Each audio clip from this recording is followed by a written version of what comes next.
What's going on, chicken nuggets? Here we are at Rybrook Specialist Cars in Bristol, and we're with this rather lovely McLaren 570 GT. It's the kind of softer little baby brother or sister of the 570S. Now, I've never driven a 570 GT, so I'm excited and intrigued to find out what they're really like. If they're as good as people say, or if maybe it's not going to live up to expectations. So we shall see and reveal all.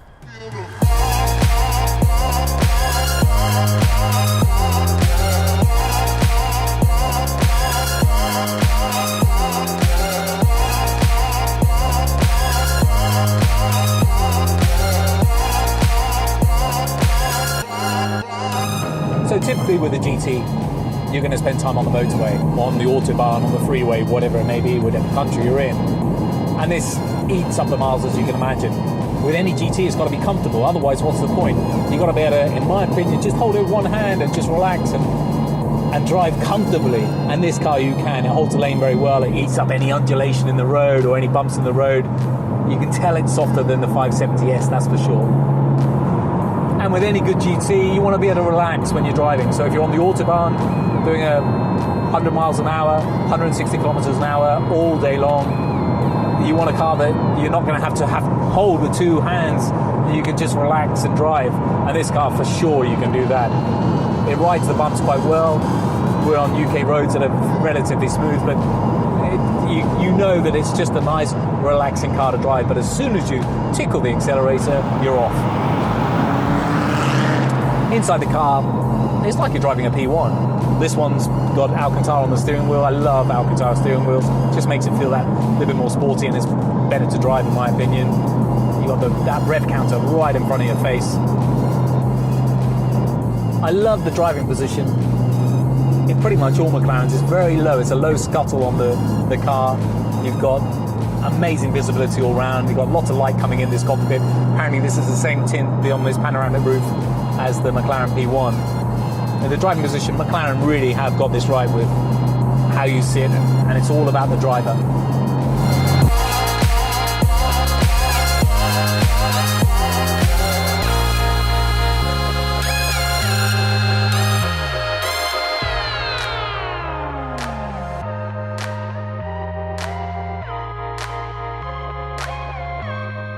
Value for money, is there a better supercar than this? And I'm calling it a supercar and not a GT as everybody else does, because I think it is a supercar. It's got the looks, it's got the performance, and it's got the presence. Everywhere we've been today, people have been pointing and waving and putting their thumbs up. It's a real testament to this car. It's got a huge amount of presence for such an inexpensive car comparatively to cars that are 2, 3, 4, 5 times as much as this. So in case you don't know, the main difference between the 570 GT and the 570S is this part here. There are other differences to the car, and of course there are some technical differences, but this is the main part here.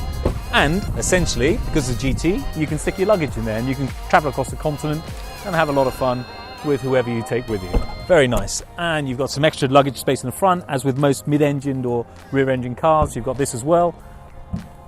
And I'm told by a very reliable source it's got more luggage space than a Ford Focus. How about that? Unless you get straight out of a 570S into the 570 GT, really, trust me, you're not going to know the difference. This is, for all intents and purposes, a sports car. It handles beautifully, it sounds fantastic. It's not a GT, it's much more of a sports car than a GT car.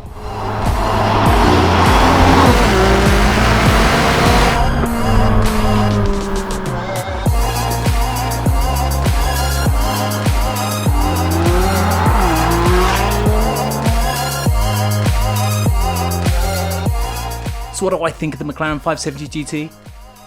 Well, it might be branded as the softest McLaren ever built, but you still very much get that supercar feeling when you're driving it. It looks incredible, it's refined, it's comfortable, and it's sensationally fast to drive. Would I have one in my dream garage? You bet, in a heartbeat. This car is seriously impressive. So as always, thanks for watching the video, show us a bit of love and subscribe to our channel if you haven't done so already. And huge thanks to Rybrook Specialist Cars.